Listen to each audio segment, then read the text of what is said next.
এটি বুঝে সঙ্গে নে কি কথা কি করে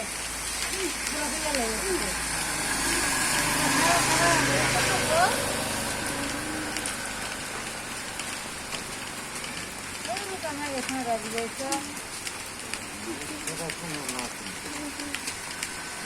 আর এই তো মিশিলাম